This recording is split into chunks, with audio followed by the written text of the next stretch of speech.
development stage, it costs 1x, and then these, of course, 30 times. What are the recent trends now? So, as we have progressed in the IT field, or as technology has progressed, testing now has become a planned methodical activity. It is not done only at the end, after the coding is complete, but at each stage of the development. New technologies, cloud computing, web applications, smartphones, stricter regulations have given rise to a whole new world of testing. And some of these trends that are catching up are discussed in the following slides. So what I've tried to do is give an overview of some of the more popular techniques or trends that are catching up, and how they started, the general scope, the advantages and the disadvantages, and the tools that are used.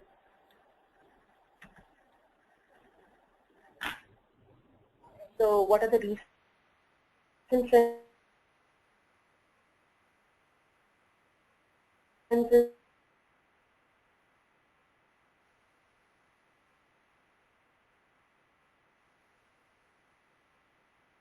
Software testing.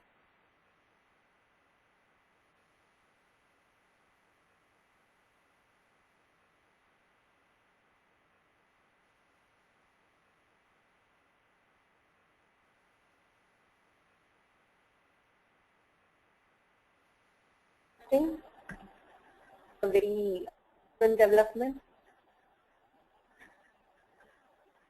So as all of us are aware, all of smartphones have been rapidly replacing our cell phones. So we have Androids and iPods and iPads replacing our regular normal telephone.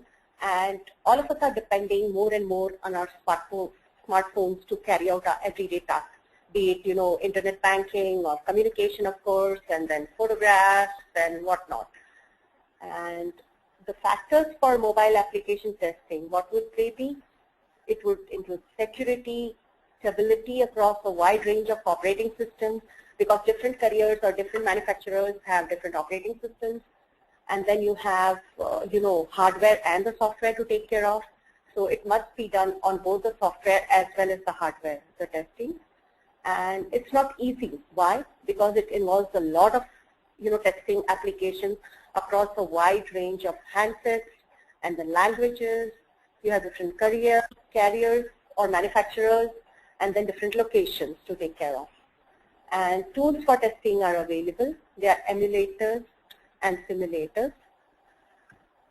So emulators and simulators, what are they? We'll just have a look at that. Emulator is a piece of hardware used for tests. It is independent.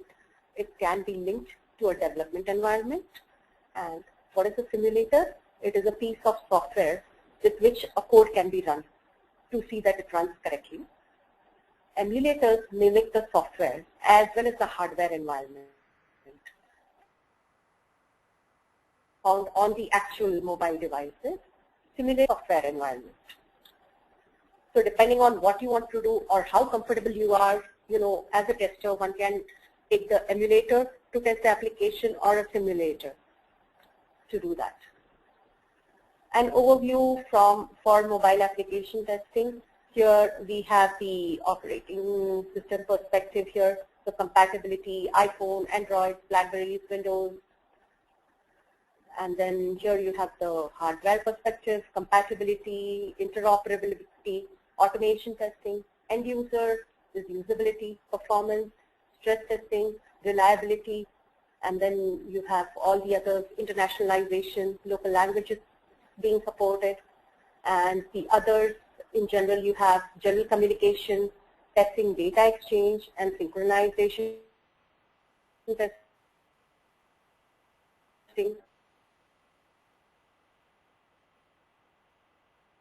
Because we tend to do a lot of things, messages. Types of mobile testing, again, a detailed overview of each of those. So we begin with functional testing. What is functional testing? It ensures, as the term suggests, that the application is working as defined in the requirements.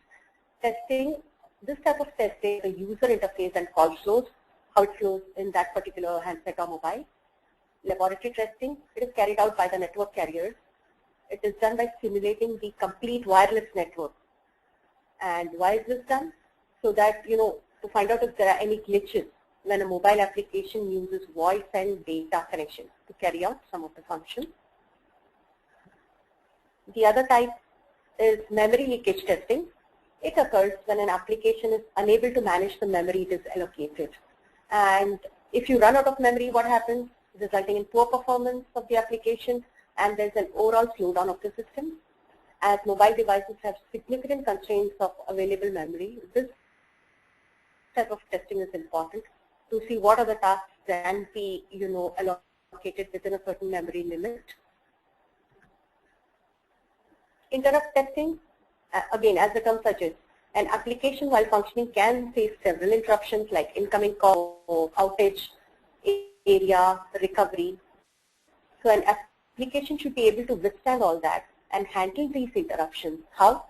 It should go into a suspended state and then resume afterwards once the glitch is over, or it comes out of the outage area or coverage area.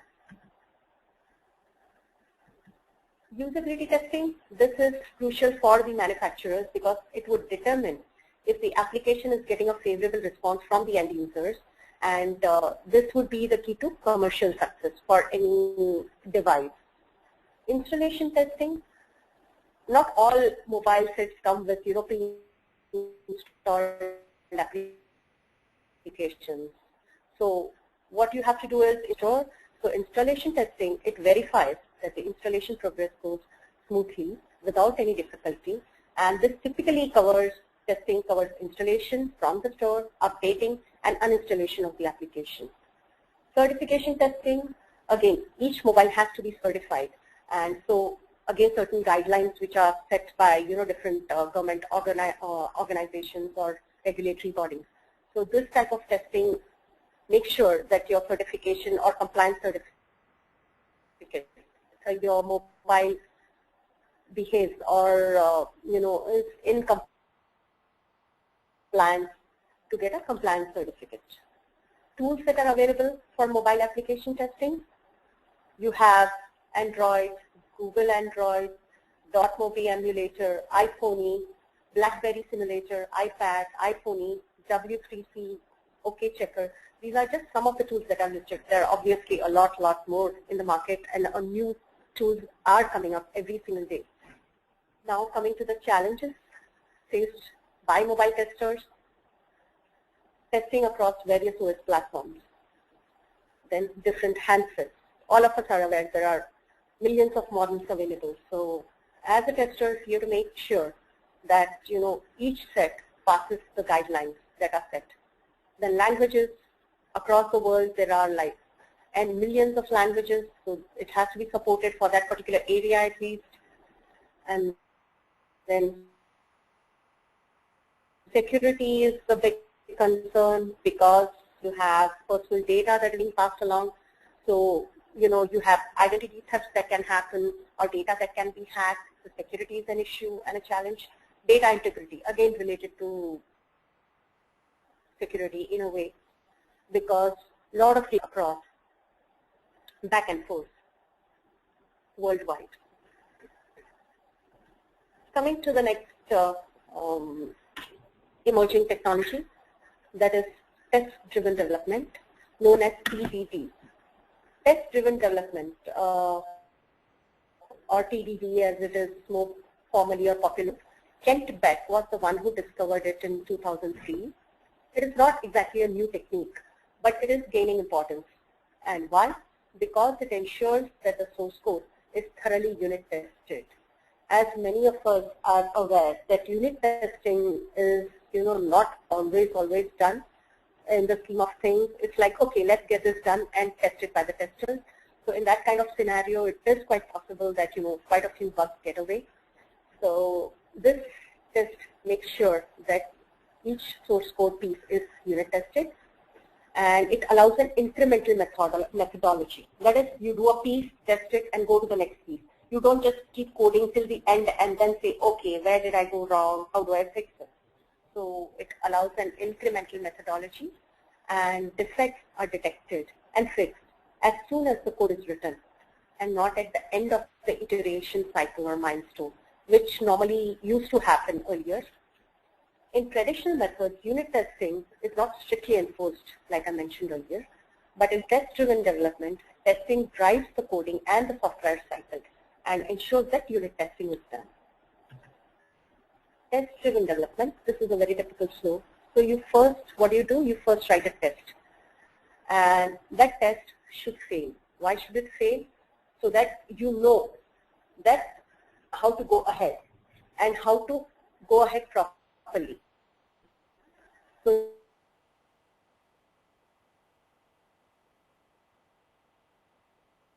then once it fails, you know, okay, how to make classes, and once that is done, you write a production code, and then again go on adding, and then you run all your tests, and after all the tests are succeeded, you know, you clean up the code or you do refactoring.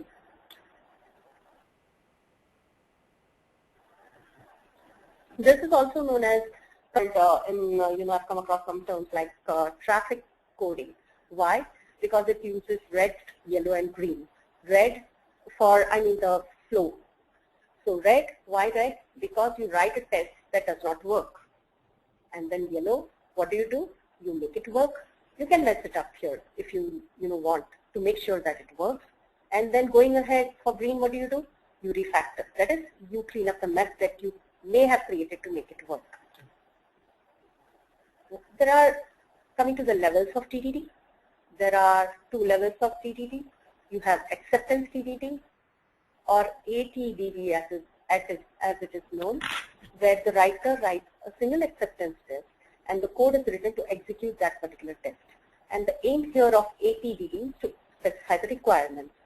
Most of the time what happens is requirements are just documents like FSDs or FRS or USDs, and the coding people read the document like a Bible and then try to interpret it.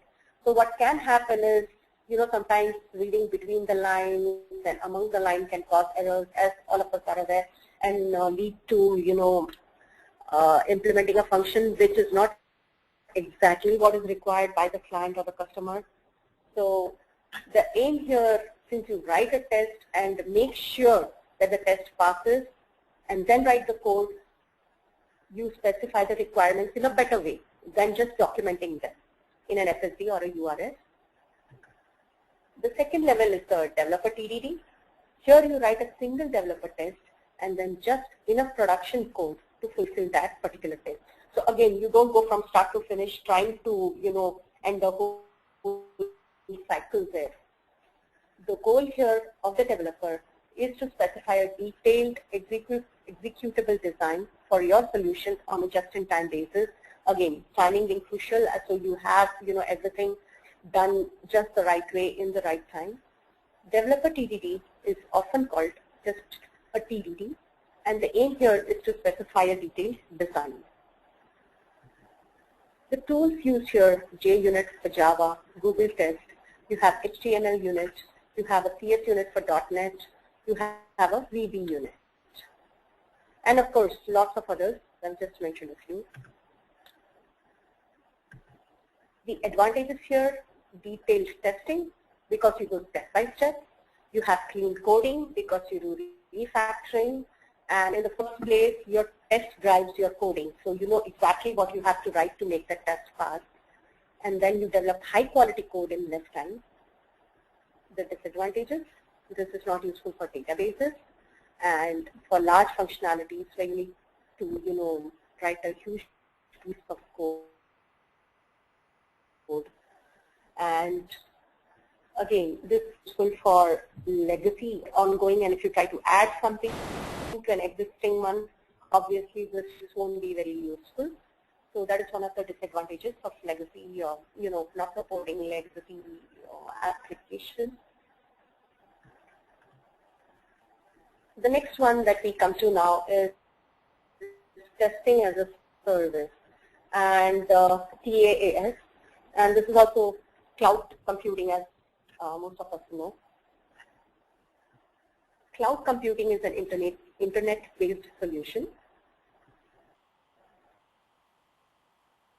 It provides on-demand testing services on the cloud to third-party clients. This can be done, 24/7, 365, no time constraints, no,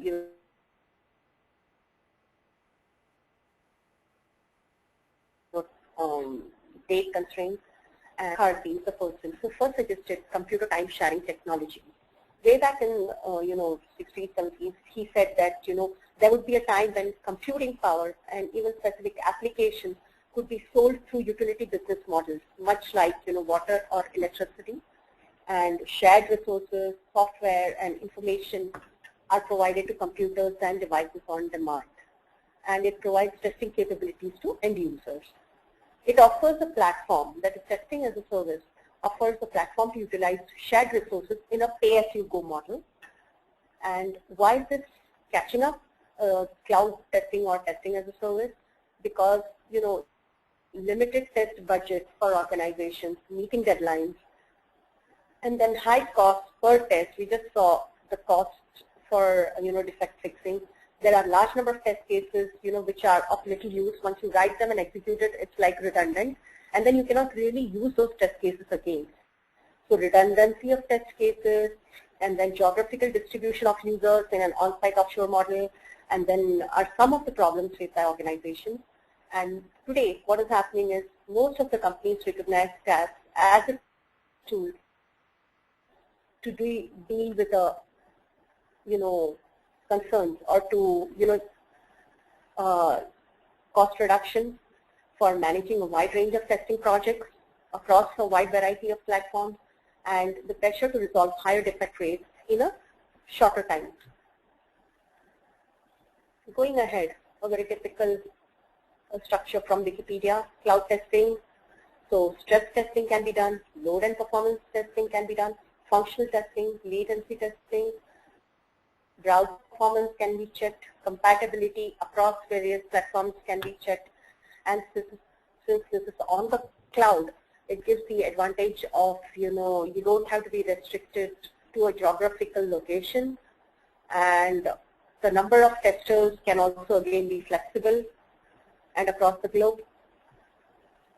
The typical flow, if you look at it, you develop user scenarios, design test cases, and then select a service provider and set up the infrastructure, leverage the cloud servers, you start testing, monitor testing goals, and then you get the results. Some of the tools that are used here: HP LoadRunner, Advances, Cloud Assault, and SOST or SOSTA.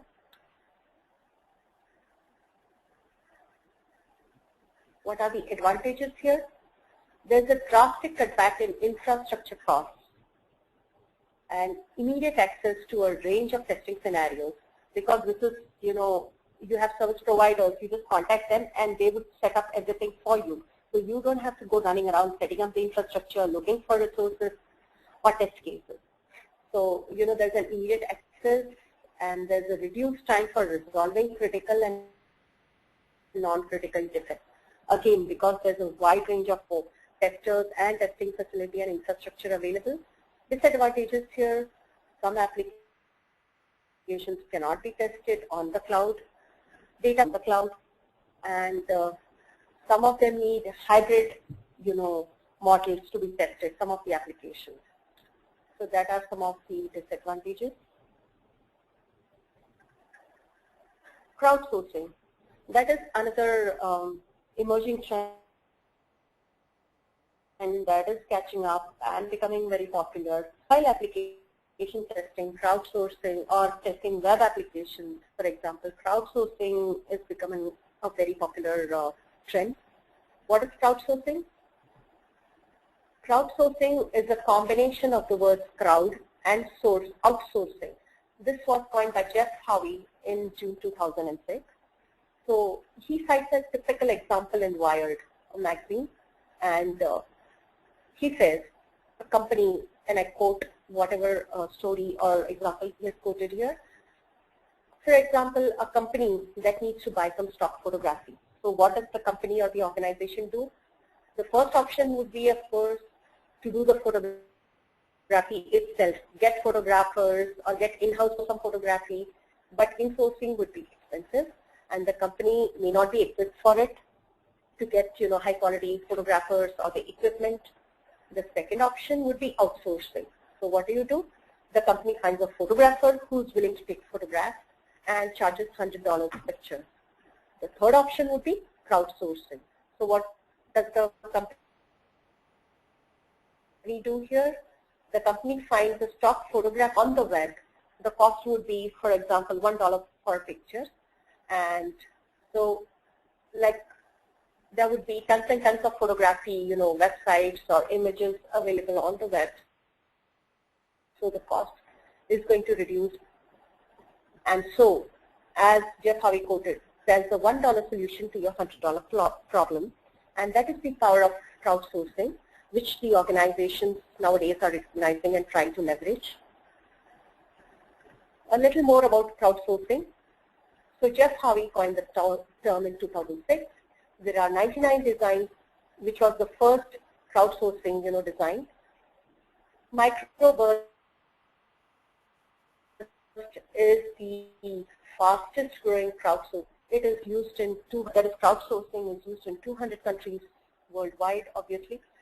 There are totally, as we're going to count 1755 crowdsourcing sites, 755 crowdsourcing sites available, a staggering $1.2 billion for projects, outsourced projects, and this is as recent as February 2002.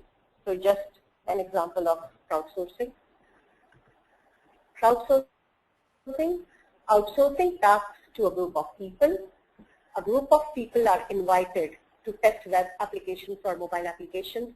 Here people can, freelance testers can just log on to the site and volunteer, or the service providers can specifically call or ask for testers.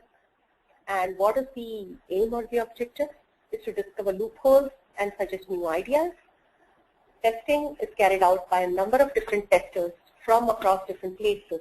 So it allows you, again, advantages of locales, regions, languages across the globe. Crowdsourced testing companies provide the platform for the testing cycles.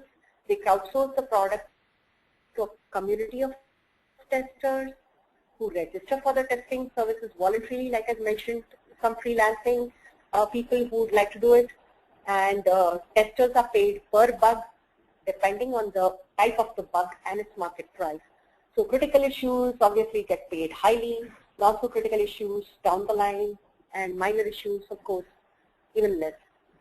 The crowdsourced testing team is usually in addition to the organization's testing team, and it's not a complete replacement. So it's not as if the organizations want to replace their resources by a third party. No, a third party is just a support to the existing resources and infrastructure of an organization. The tools that are used, Innocent is a very popular tool that is used for posting challenges and worldwide again, and a lot of people pick up the challenges and try to solve it, and there is money obviously involved, so monetary gain plus an intellectually challenging project to be done.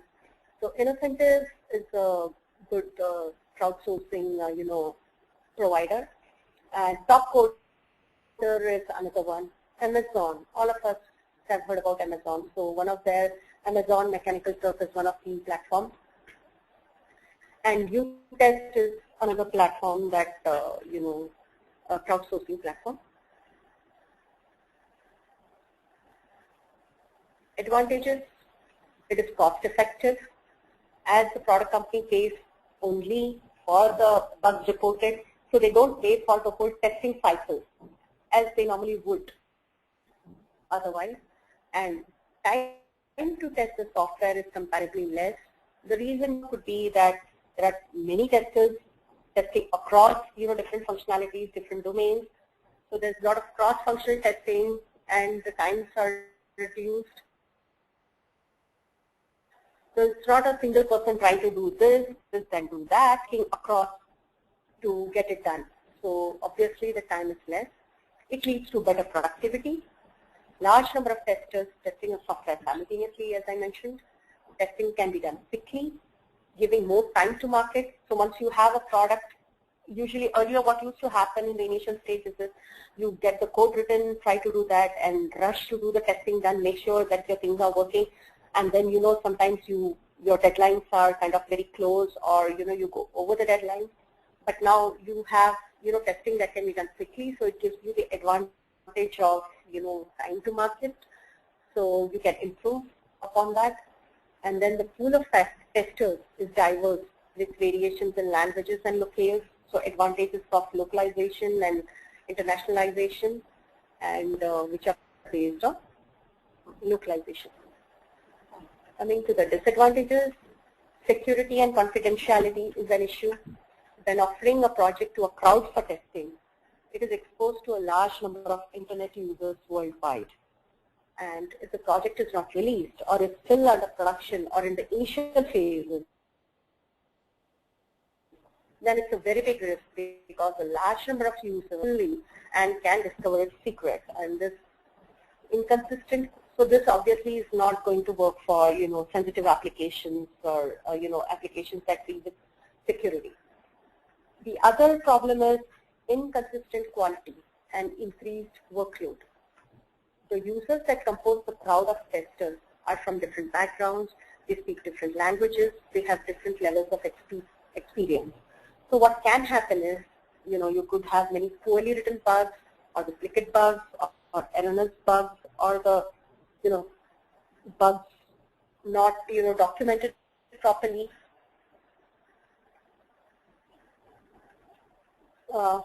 Going to the next one.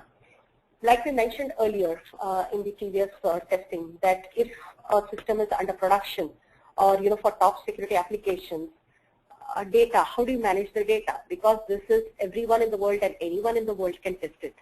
So, how do you take care of the data? You obviously don't want your actual real life data to be passed on to, everyone.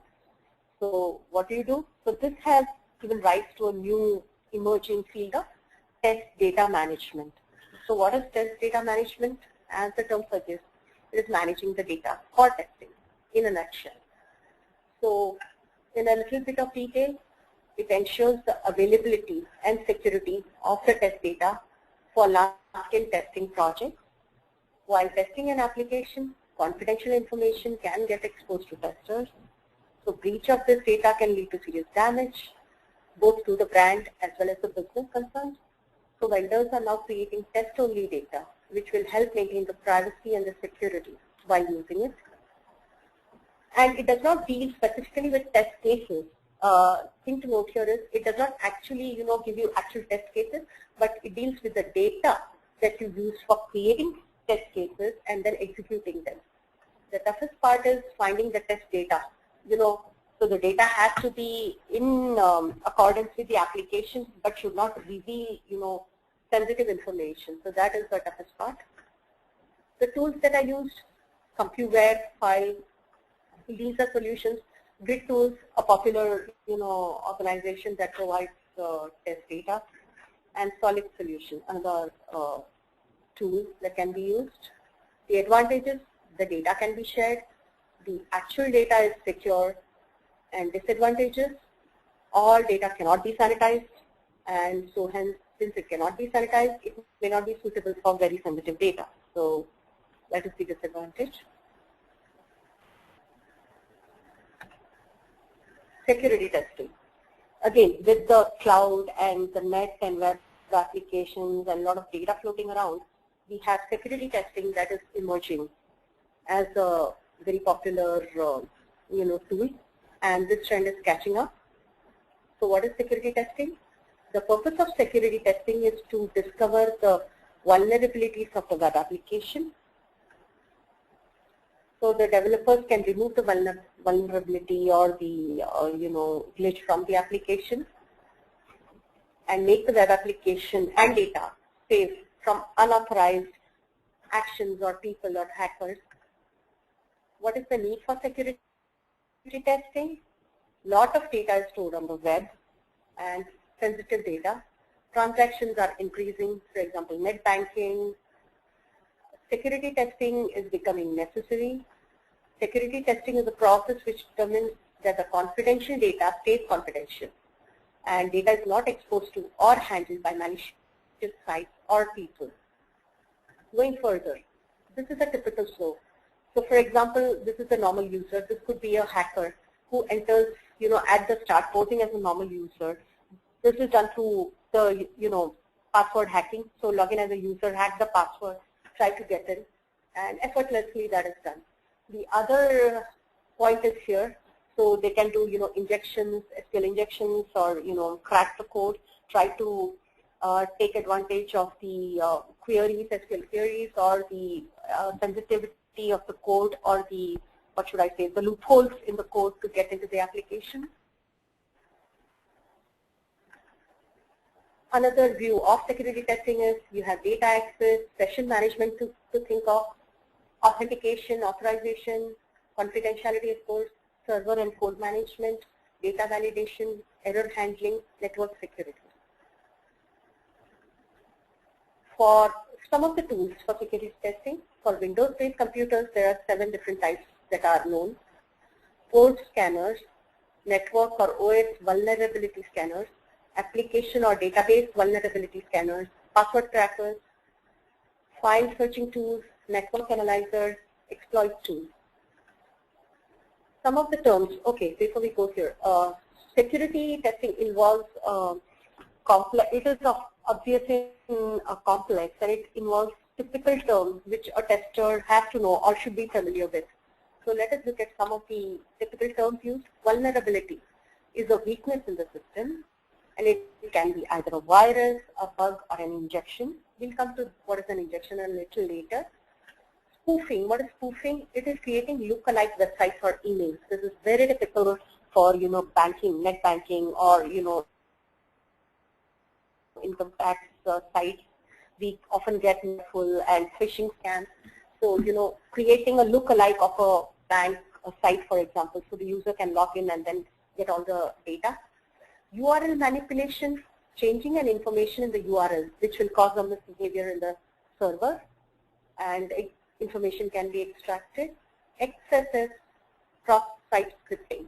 That is, if a user inserts an HTML or a client-side script in the user interface of a web application, if this insertion is visible to the other users, it is XSS and not very, good, obviously, for the system or the application. What are the basics of security testing? The tester should have a good knowledge of the HTTP protocol. It is important to know how the client or the browser server communicate using this HTTP protocol. And the tester should also be familiar with the basics of SQL injections, SQL scripting,